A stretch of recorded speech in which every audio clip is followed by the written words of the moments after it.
यहाँ पर जो हिंदू राष्ट्र की बात कही ये संविधान में कहीं दिया हुआ नहीं है और इसका मैं पुरजोर तरीके से विरोध करती हूँ। जितने भी पहुंचे हैं तो सभी को मुबारकबाद और हम सबकी ये कोशिश रहेगी कि हम इंसाफ कर सके अपने कंस्टिट्यूएंसी के लोगों के साथ। चुनाव के बाद ये इंट्रोस्पेक्शन की मेरे ख्याल से सबसे बड़ी मीटिंग थी।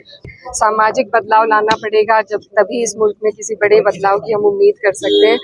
दोनों ही शपथ जो हमारे मुल्क से मुताल्लिक रखती है, मैं सिर्फ उस पर बात करना चाहूँगी। जो परिणाम चुनाव के आए हैं, अब आगे का क्या हम सबके लिए, समाज के लिए क्या कदम होने चाहिए, तो उस पर ये बैठक थी और बहुत अच्छा लगा। कहीं ना कहीं मुस्लिम लीडरान की जो है वो कमी महसूस होती थी, लेकिन क्या कहेंगे इन सब चीजों को लेकर के मुस्लिम नुमाइंदगान जो है वो ज्यादातर पार्लियामेंट पहुंचे थे?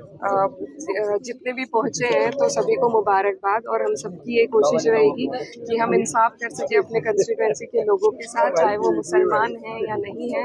सभी की जिम्मेदारी हमारी है और सभी के लिए हमें इंसाफ के साथ आवाज उठानी है। जी, आप आज इस प्रोग्राम में शरीक हुई हैं, उसका क्या मकसद आपको नजर आया है और कैसे देखती हैं इस तरह के प्रोग्राम जो होते हैं उनका क्या मोटिव होता है और क्या मकसद? चुनाव के बाद ये इंट्रोस्पेक्शन की मेरे ख्याल से सबसे बड़ी मीटिंग थी और इसमें क्योंकि हमें पहले सामाजिक बदलाव लाना पड़ेगा जब तभी इस मुल्क में किसी बड़े बदलाव की हम उम्मीद कर सकते हैं, तो उसी के लिए ये मीटिंग थी और मुझे उम्मीद है कि यहाँ से बहुत बेहतर हमें सबको सीखने को मिलेगा और आगे बढ़ने के लिए। 2 शपथों का खासतौर से जिक्र हो रहा है। एक वो शपथ जिसमें असदुद्दीन ओवैसी जी ने कहा जय फिलिस्तीन यानी फिलिस्तीन जिंदाबाद, और दूसरी शपथ एक और जिसमें कहा गया जय हिंदू राष्ट्र। आप इन दोनों को कैसे देखते हैं?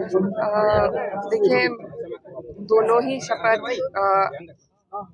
जो हमारे मुल्क से मुताल्लिक रखती है, मैं सिर्फ उस पर बात करना चाहूँगी और यहाँ पर जो हिंदू राष्ट्र की बात कही ये संविधान में कहीं दिया हुआ नहीं है और इसका मैं पुरजोर तरीके से विरोध करती हूँ, क्योंकि हमारा जो देश है वो सेक्युलरिज्म की बुनियाद पे बना है। यहाँ मुसलमान बाय चॉइस है और हमेशा अपनी कुर्बानी अपने देश के लिए देने के लिए तैयार रहते हैं। तो ऐसी बातें कहना एक तबके को अलग हटाने के जैसा है, तो मैं बिल्कुल इसका विरोध करती हूँ। और जो दूसरी शपथ है वो जिस इंटेंशन से कही गई है, सुपरफिशियलिटी में आती है, क्योंकि सुपरफिशियली वहाँ पर ज़रूरत नहीं थी ऐसी बातें कहने की। ये हिंदुस्तान की बात चल रही थी, हिंदुस्तान का पार्लियामेंट है, तो मैं उससे भी इत्तेफाक देख रहा कि पार्लियामेंट माइक बंद करने का जो चैलेंज चल रहा है, जैसे कल नीट के लिए आवाज कौन नेता प्रतिपक्ष की तरफ से, तो माइक बंद कर दिया गया, इसके बारे में आप क्या कहेंगे? साहिल भाई नीचे कर लो भाई,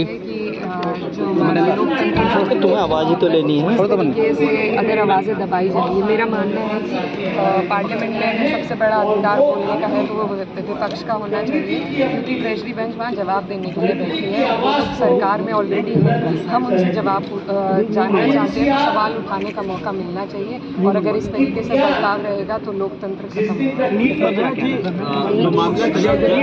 साथ साथ बहुत से ऐसे पेपर लीक जो हुए हैं और जो मैल प्रैक्टिस लगातार हमें एग्जाम्स के लिए, तो बहुत अफसोसजनक है और इसमें सरकार को जवाब देनी बनती है। सरकार को जवाब देना 7 साल में इस चीज़ को बेहतर करेंगे।